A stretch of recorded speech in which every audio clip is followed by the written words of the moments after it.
So I'm sitting in the movie theater a number of years ago watching How to Train Your Dragon for the first time on the big screen. You know, an entire story in which this island is full of people who hate dragons and they want nothing to do with them. And through the course of this film, we learn about this amazing connection that Hiccup, the main character of the story, forms with this dragon named Toothless.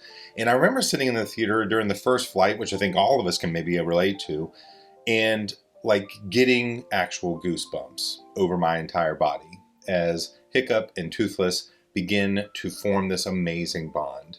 And I remember thinking, like, isn't that like the core fantasy of all things when you like love dragons and, you know, fantasy and all this stuff? I know my daughter feels this way. You know, and one of the main things you think of when you're a little kid, when you're watching this sort of thing, is or even as an adult, let's be fair, is wouldn't it be awesome if I had my own dragon companion and my own bond with this amazing creature? And a game is actually coming out where that's sort of like the crux of the game, or one of the main mechanics of the game, and that's a tabletop role-playing game called Drakonym.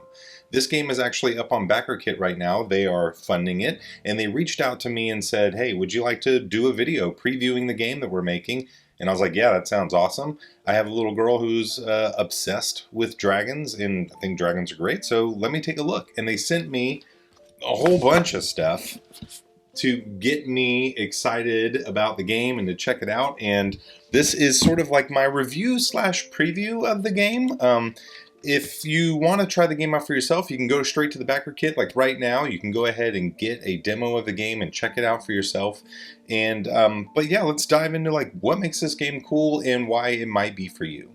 So right off the bat, I wasn't expecting to get all this cool stuff as a preview for the game, but they sent me the core rulebook, which is super cool, a sort of like a dungeon master guide in the Herald's guide. So this is sort of like, you know, for the person who is the dungeon master or a game master, or in this game's case, the Herald for the game. One of the things I wasn't expecting was an entire book just dedicated to solo play that you can actually just grab this thing and play the game that way. I think that's their intention ultimately.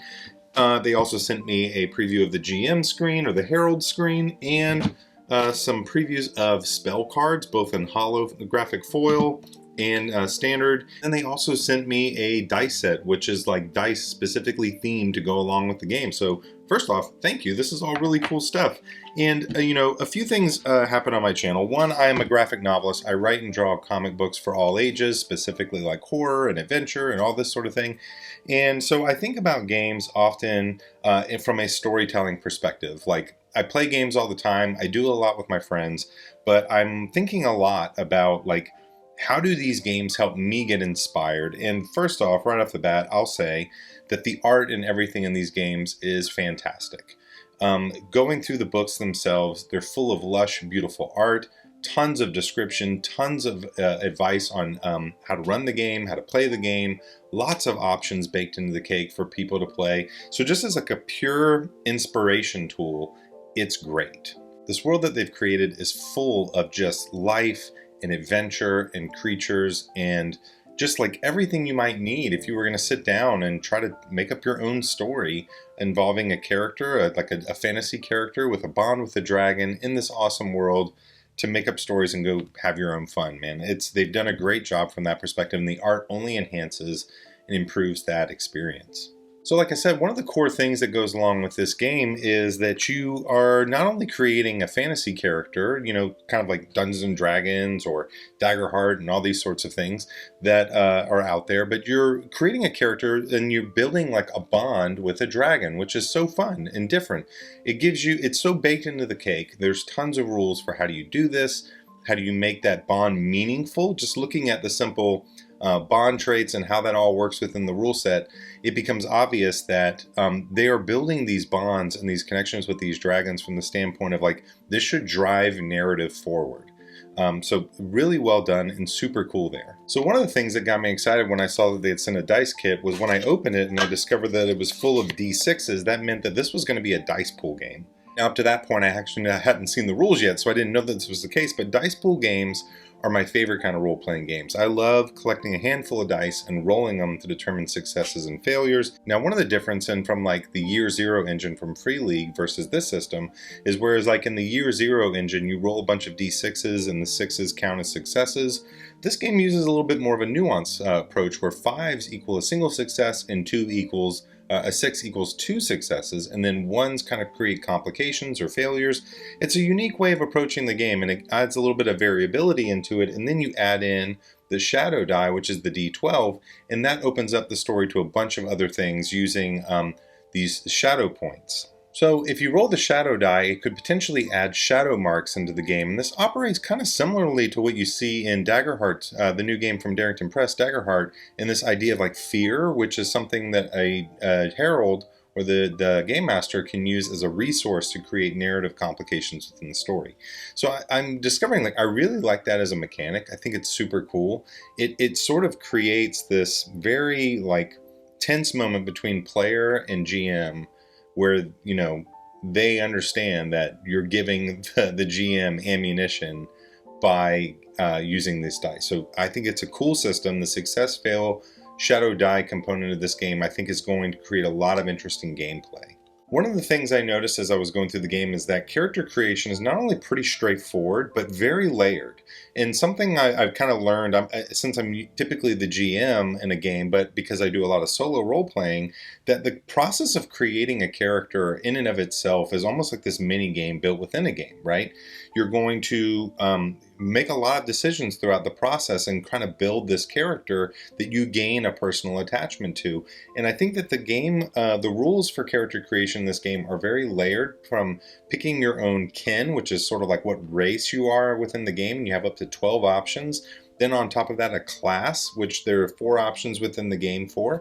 And then it builds onto there from paths and different skill trees and backgrounds and spells and all sorts of cool stuff. So I think if you're the kind of player who really loves the process of digging in and creating a character, you're going to find a rich and layered world where you're able to really build a kind of character that you think matches your style as a player and gives you a whole world to explore. So it's just super cool. Well done. Now, a few of the other things I'm really enjoying, like the idea of including spell cards.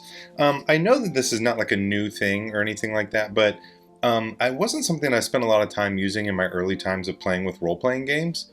But again, you know, not to keep drumming up on Daggerheart as a system, but having started to experiment with that system, I'm discovering these sort of tangible tools that I can put at the table to help players keep track of like what they can do and what they can't do, and that their spells is a really useful aspect. And I think the cards are really beautifully illustrated. This is some of the foil set that's available that they sent me, and just knowing kind of like what does it cost to spend the spell, what does it do, and being able to put that in front of you rather than like keeping track of it on a sheet or referencing a book. It's just such a great way to approach it, and I think these look great. Again, all the artwork within the game so far looks great.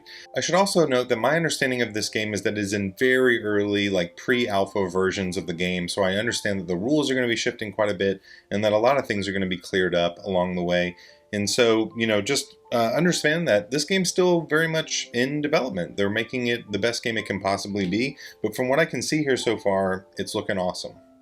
Lastly, one of the things I'll touch on is just more on the solo rule set. Now, as you know, solo rules on my solo games on my channel is something that I'm just deeply passionate about. It's my favorite kind of creative tool. Being able to sit down with any game off my shelf and just use it for inspiration and building off of an idea has become a staple in the way I approach writing and creativity and all that good stuff. I'm actually thinking about doing a video in which I'm going to talk about how solo games are better than AI. So that might be coming. But what I love is that this game has done a great job of saying, like, we're going to lean in on this solo rule set. They give you tons of tools to use to flesh out your game. And in fact, even though it's built for solo games, I think there's a lot of really good stuff in here that you could just use in regular gameplay. Or if you wanted to take the game in a sort of more like you don't know what's coming sort of way, and the GM can just sit down and use this game or these rule sets as the way to build their story at the table. I think that more GMs should experiment with this idea of like not necessarily having a ton prepped and seeing where the game goes. I'm telling you, it's a lot of fun, and you shouldn't have to be prepping for hours and hours on end. So I think this can find its place even in rules for people who want to just sit down and play the game out of box with their friends. It's a cool addition for both types of gameplay, I think. So that's it. That's my thoughts on the preview of what I've seen so far of Drakonym. I think that this game is going to really open up the space into some interesting fantasy TTRPG play. You should definitely check it out on Backerkit and consider it for you. Again, I think if you love dragons specifically and this idea of creating bonds with dragons, if you want to recapture that feeling of seeing Hiccup and Toothless flying together, I think that this game is something for you. So thank you again to everyone over at Cross Paths for sending me a preview of this and for letting me just talk about your game. I think it's going to be great. Good luck to you as you continue working on it. And until next time, bye.